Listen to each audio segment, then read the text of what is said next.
So the name of the exhibit is Reflections on Regeneration, an Artful Response to Our Changing Environment. The theme of this year's show is Gardens of Tomorrow, and we've been exploring that theme and bouncing ideas back and forth to see what does that really mean and where are we going in the future, and that's kind of the tack that we're taking. Well, the overarching theme of the show and PHS in general is to support people through horticulture. And so we're talking about community, we're also talking about individuals, and so we're trying to reflect upon where we want to be in 5 years, 10 years in terms of that dynamic. We really wanted to think about the ways in which being communal, so engaging with one another in practices that involve engagement and interaction with nature, is something that we must continue to do. It's something we've been doing, but it's something that we must continue to do as we move forward into the future, into tomorrow, and also to recognize that individual engagement with nature directly through immersion with nature, in nature, through seeking solace in nature, has numerous benefits for individuals in terms of various therapeutic outcomes from sensory immersion. So truly trying to connect engagement from human to human, engagement from human to with place, engagement from human to other living things, wildlife and living systems, is something that we wanted to show the various ways in which that can happen as part of being members of a society and a community, but also as individuals seeking to connect with place. So there's a couple different areas in the exhibit. We have the first area is the Garden of Solace, which really accentuates the way that nature is reclaiming the planet if we leave it alone a little bit, and that it's a place that we go to for quiet, for reflection, for solitude, for meditation. The second part is literally a reflecting pool, and that has its own message about reflection, but it also, we're trying to play some optic tricks in there to make people sort of get a little bit disoriented when they look at it, and think about the way that decay, urban decay and things play into our story. And then the third part is about community and bringing people together into a community garden type of setting, but using some innovative or maybe non-traditional ways of gardening that people will take away with them about that.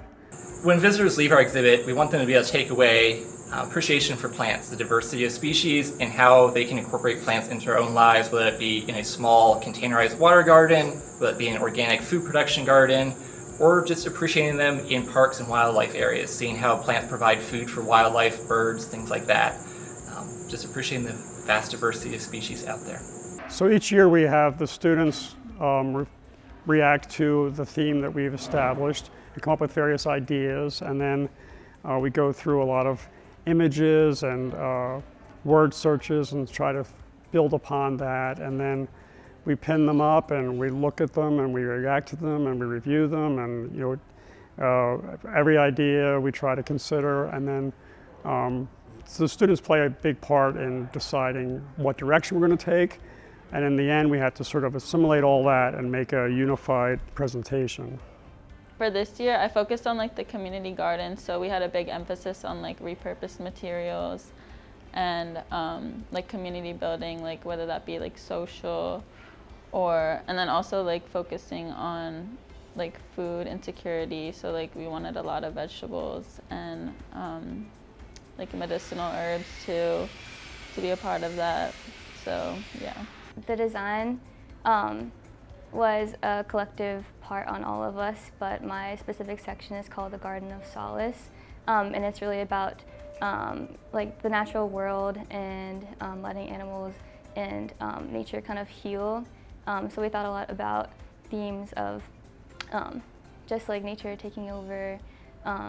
and frogs and other amphibians and deers and animals that are native to this region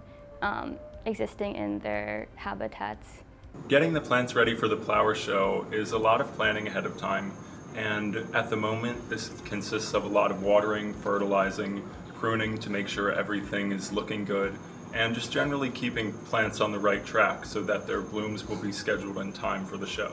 A lot of it is, well, first we get the plants like from the nursery, and then from there it's kind of just depending on when the studio wants them to like flower, or if they want them to just like be leaves, then that is just like forcing them. So we have like mist tents where we put some like hydrangeas under, or we put some like prunus trees under a different tent to get them to basically either leaf out or flower out depending on what the landscape students want. So reflexivity is a big part of one area. I really enjoy working on the path because it integrates a lot of different ideas throughout the exhibit.